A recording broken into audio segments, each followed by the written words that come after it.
కొత్త దొర వైఖరి ఇంకా తంగముత్తుకి అంతుపట్టలేదు. దొరలు తనకేమీ కొత్త కాదు.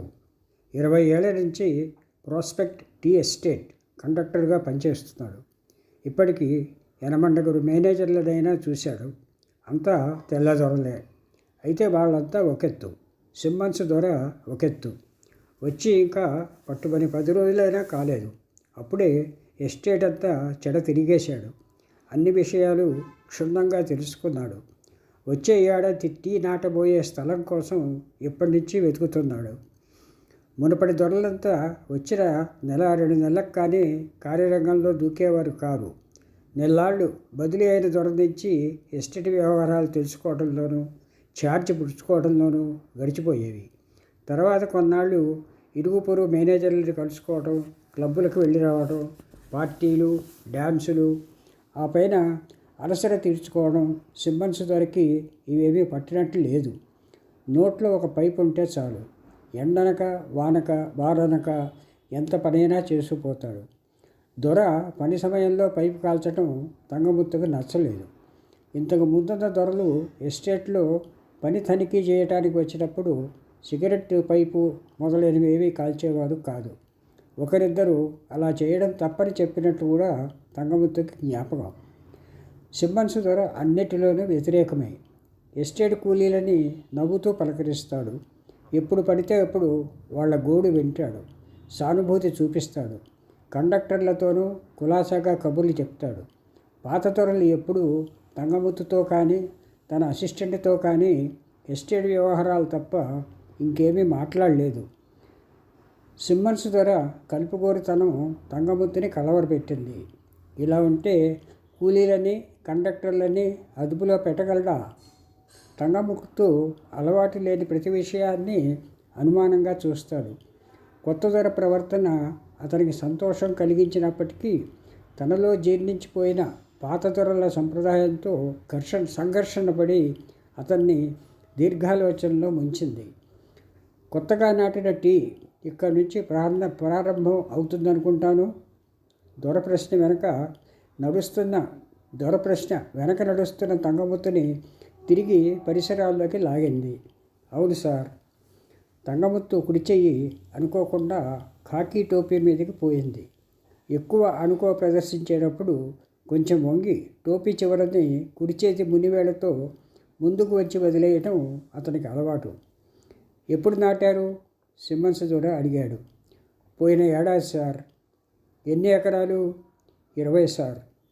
వచ్చే ఏడాది ఎన్ని ఎకరాలు నాటడానికి పర్మిట్ ఉంది? 25 సార్. కొంత దూరం ఇద్దరూ మాట్లాడకుండా నడిచిపోయారు. ముందు దొర, వెనక తంగముత్తు. ఒకరు తెలుపు, ఇంకొకరు నలుపు. దొర నోట్లో పైపు ఉంది. నడక టీవీగా ఉంది. మాటల్లో దర్పం ఉంది. తంగముత్తు నడక నమ్రత ఉత్తిపడుతూ ఉంది. దొర నోట్లో నుంచి ఏ మాట ఊడిపడుతుందోనని ఆదుర్దాగా కనిపెట్టుకుని ఉన్నాడు. ఇద్దరూ తెల్లచొక్కా ఖాకిలాగు, మోకాళ్ళ వరకు ఖాకి మేకజోళ్ళు, పాదాలకి ఇనప మేకలు కొట్టిన బూట్లు తొడుక్కున్నారు. ఎండకి నెత్తిమీద గట్టి ఖాకీ టోపీ పెట్టుకున్నారు. రోడ్డు ఇంకా బాగా పడలేదు. చాలా మటుకు ఎస్టేట్లో రోడ్లు తారు వేసినవే. మిగతావి తారువి కాకపోయినా బాగా కంకరతో దిమిషా కొట్టి వేసినవి. ఈ రోడ్డు గత సంవత్సరంలో అడవి నరికి టీ నాటినప్పుడు వేసింది. ఇప్పుడు మనుషులు నడవటానికి, అడవి నరికినప్పుడు సేకరించిన కలపని, పుల్లల్ని ఫ్యాక్టరీకి చేరివేసే లారీలు, ట్రాక్టర్సు పోవటానికి సదుపాయంగా ఉంది. ఇంకా మేనేజర్లు, అసిస్టెంట్ మేనేజర్లు కార్లు తీసుకుపోవటానికి అనువుగా లేదు. మేనేజరు, కండక్టరు రావటం చూసి రోడ్డుకి 2 వైపులా కొండవాళ్ళ మీద ఉన్న కూలీలు పని వేగం హెచ్చించారు. మేస్త్రీలు గొంతు దించుకుని బాగా పని చేయమని కూలీలని హెచ్చరించడం మొదలుపెట్టారు. వంగి పనిచేస్తున్న కూలీలు, మేస్త్రీలు అప్పుడప్పుడు తల ఎత్తి దొరకి, కండక్టర్కి సలాములు పెట్టారు. దొర బుర్ర పంకించి అందుకున్నాడు. దొర పక్కనే ఉండటం వల్ల కండక్టర్ యథాప్రకారం తిరుగు సలాం పెట్టి వారిని పలకరించలేదు. నిరుడు నాటిన చెట్లు బాగానే వస్తున్నట్టున్నాయి సిమ్మన్స్ దొర అన్నాడు. అవును సార్. నేల సారవంతమైందిలా ఉంది. అవును సార్. కొండవాలు అంత నిటారుగా కూడా లేదు. ఆడకూలీలు టీ ఆకులు తుంపటానికి కష్టపడి ఎక్కి దిగనక్కర్లేదు. అవును సార్. ఎంతో అవసరం ఉంటే గానీ మేనేజర్ల ప్రశ్నలకి అంతకంటే ఎక్కువ జవాబు చెప్పే అలవాటు లేదు తంగముత్తుకి. మేనేజర్కి నవ్వు వచ్చింది. ఇంకా కొండ ఎన్ని ఎకరాలు ఉంటుంది? 100 ఉండొచ్చు సార్. అంతా మన కంపెనీదేనా? అవును సార్. మెక్నాటన్ టీ కంపెనీకి ఈనమలై కొండల్లో 7 ఎస్టేట్లు ఉన్నాయి. ఒక్కొక్క ఎస్టేట్ విస్తీర్ణం 1000 ఎకరాల నుంచి 2000 ఎకరాల వరకు ఉంది. అయితే ఎస్టేట్కి చెందిన అన్ని ఎకరాల్లోనూ టీ నాటి లేదు. ఒక్కొక్క ఎస్టేట్కి 500 నుంచి 1000-1200 ఎకరాల దాకా పంటనిస్తున్న టీ ఉంది. మిగతాది అడవి. ఈ అడవిని ఏడాదికి 2 ఏళ్లకి 20-30 ఎకరాల చొప్పున నరికి టీ పాతుతారు. అది 7-8 ఏళ్లలో పెద్దదై 2 ఆకులు 1 మొక్క చొప్పున తురమటానికి సిద్ధంగా ఉంటుంది. ప్రాస్పెక్ట్ ఎస్టేట్కి పై ఏడాది 25 ఎకరాల అడవి కొట్టి టీ పాతడానికి పర్మిట్ ఉంది. ఎస్టేట్కి చెందిన 800 ఎకరాల అడవిలో 25 ఎకరాల గడ్డని ఎక్కడ ఎన్నుకుంటే బాగుంటుందో పరిశీలించడానికే మేనేజరు, కండక్టరు బయలుదేరారు. ఈ కొండ ఇంకా 100 ఎకరాలు ఉంటుందంటున్నావు కాబట్టి ఈసారి కొండకి అటువైపు అడవి నరికి టీ వేస్తే బాగుంటుంది అన్నాడు సిమ్మన్స్ ద్వారా. తంగముత్తు అవును సార్ అనలేదు. కానీ అని నసిగాడు. నీ అభ్యంతరం ఏమిటి అని అడిగారు దొర. ఏమీ లేదు సార్. కానీ ఏమిటో చెప్పు రెట్టించాడు సిమ్మన్స్ దొర. ఈ కొండ మీద టీ నర్సరీ పెంచడం కుదరదు సార్ అన్నాడు తంగముత్తు.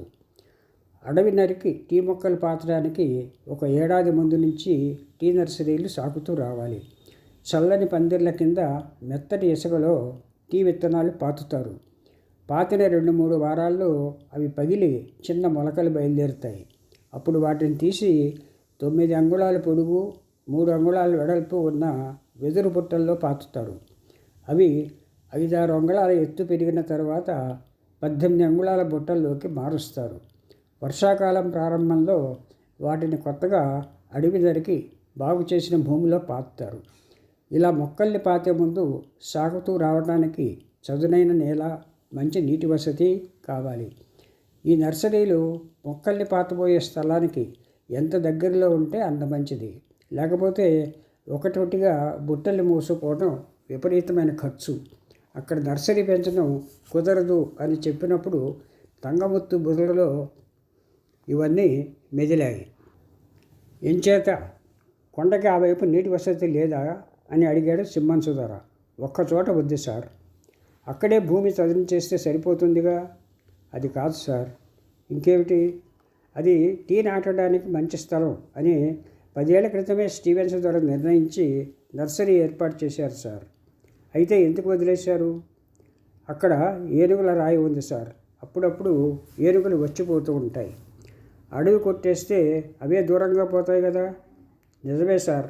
కానీ ఆ స్థలంలో నర్సరీ ఉండనివ్వమని ఏనుగులు పంతలు పట్టాయి సార్. నాన్సెన్స్. నిజమే సార్. సిమ్మన్స్ ధర ఒక్క క్షణం ఆలోచించాడు. పద ఆ ఏనుగు రాతని చూద్దాం అన్నాడు. చుట్టూ పెరిగిన గుబురుని 2 చేతులతో తప్పించుకుంటూ అడవిలో కాలిబాట మీద మేనేజరు, కండక్టరు ప్రయాణం సాగించారు. 1/2 మైలు నడిచిన తరువాత 10 ఏళ్ల క్రితం చెట్లు కొట్టి బాగు చేసిన 1 ఎకరం నేల కనపడింది. ఈ 10 ఏళ్లలో చిన్న చిన్న మొక్కలు, గడ్డి పెరిగి ఆ చదును చేసిన ఆ పాత నర్సరీ స్థలాన్ని కప్పివేశాయి. ఇంకా వెదురు పందిళ్ళ తాలూకు కొన్ని కర్రలు, తాళ్ళు చూచాయిగా కనిపిస్తున్నాయి. అప్పుడప్పుడు ఏనుగులు తీసుకువచ్చి తిని పారేసిన వెదురు మొక్కలు, ఆకులు, కందగడ్డలు చిందరవందంగా పడిచిమ్మి ఉన్నాయి. చుట్టుపక్కల ఏనుగు లద్దెలు తాటికాయల్లాగా పడి ఉన్నాయి. నర్సరీకి 10 గజాల దూరంలో ఒక పెద్ద రాయి 2 ముక్కలుగా బద్దలై విడిపోయి ఉంది. అదే సార్ ఏనుగుల రాయి అన్నాడు తంగముత్తు. దొరకి జరిగిన విషయం సవిస్తరంగా వినాలని కుతూహలంగా ఉంది. కానీ పని సమయంలో మూఢనమ్మకాల గురించి కండక్టర్తో చర్చించడం అంత ఆదర్శప్రాయమైనది కాదేమో అనిపించింది. నిజానికి ఇది ఎస్టేట్ పనికి సంబంధించిందేనని సమాధానపరుచుకున్నాడు. అసలు ఏం జరిగింది? కాల్ చేసిన నుసిని బయటకు తీసేయడానికి పైపుని పక్కనున్న చెట్టు మొదల మీద కొడుతూ దొర అడిగాడు. తంగముత్తు గొంతు సవరించుకున్నాడు. కడైకరకి ఏనుగులకి అవినాభావ సంబంధం. నిజానికి కాడా జాతికి అంతకీ ఏనుగులు చిరపరిచితులే. 1,00,000 ఎకరాల అడవిలో అవిచ్ఛిన్నంగా తిరుగాడే ఏనుగుల మందలకి గవర్నమెంట్ అనుమతించిన 500 ఎకరాల్లో సారవంతమైన ఎకరం 2 ఎకరాల కోసం వెతుకులాడే కాడా గుంపులకి ఆయు పట్టులు అడవిలో పాడే సెలయేళ్ళు. ఎక్కడెక్కడ తిరిగి వచ్చినా ఏనుగు కాడా సెలయేళ్ల పక్కనే ఉనికి ఏర్పాటు చేసుకోవాలి. ఇద్దరూ రోజుకి ఎన్నోసార్లు తటస్థపడుతూ ఉంటారు. ఒకరంటే ఒకరి భయం, అనుమానం లేవు. కాడాకి ఏనుగు పవిత్రమైంది. ఏనుగు బలం, సాహసం, ఠీవీ, అందం కాండాలో ఆశ్చర్యం, సంభ్రమం, నమ్రత, భక్తి కలిగిస్తాయి. అందుకు ప్రతిచిహ్నంగా ఏనుగు కాడా జోలికి పోదు. 100 గజాల దూరంలో కూడా నడిచిపోతుంటే చూసి చూడనట్టు ఊరుకుంటుంది. కాడాలందరికీ ఏనుగులు ఆరాధ్యాలైతే కడైకరకి సన్నిహిత స్నేహితులయ్యాయి. ఊహ వచ్చినప్పటి నుంచి అవి అతన్ని సమ్మోహితుడిని చేశాయి. ఆకులతోనూ గడ్డితోనూ వేసిన గుడిసెల్లో రాత్రిళ్ళు తల్లి తండ్రి మధ్య పడుకుని ఏనుగుల గురించే ఆలోచించేవాడు. నక్క కూతల మధ్య అడవి పంది అరుపుల్లో, కోతి కిచకిచల్లో ఏనుగు హీంకారం వినిపించినప్పుడు అతనికి ప్రాణం లేచి వచ్చేది. ఏనుగుల కథలు చెప్పమని తల్లిని తండ్రిని వేధించేవాడు. కడకడై తాత ముత్తాతలు ధైర్యసాహసాలకు ప్రసిద్ధికెక్కారు. అతని తాత ఎన్నోసార్లు మతపుటేనుగు భయం నుంచి కాడా జాతిని రక్షించాడు. ఒకసారి అడవిలో గడ్డి కోసుకుని వస్తున్న కాడా స్త్రీని మతపుటేనుగు తరుముతుంటే అడ్డుపడ్డాడు. ఏనుగుకి కోపం రెచ్చిపోయింది. స్త్రీని వదిలేసి అతని మీద కసి తీర్చుకోవడానికి ఉపక్రమించింది. ఎంతోసేపు ఏనుగు వెనకాలే దాక్కుని తప్పించుకోవడానికి ప్రయత్నించాడు అతను. ఏనుగు మెడ బొద్దుగా పొట్టిగా ఉంటుంది. వెనకనున్న మనిషిని మెడ తిప్పి చూడలేదు. కానీ మదపుటేనుగు బుద్ధి చాలా సూక్ష్మమైంది. ఒకే వైపు గిరగిరా తిరిగి అతన్ని తొండంతో పట్టుకోవడానికి ప్రయత్నిస్తున్నలా ఈసారి రెండో వైపుకి తిరిగింది. కడకరై తాతకి ప్రళయం ఎదురైంది.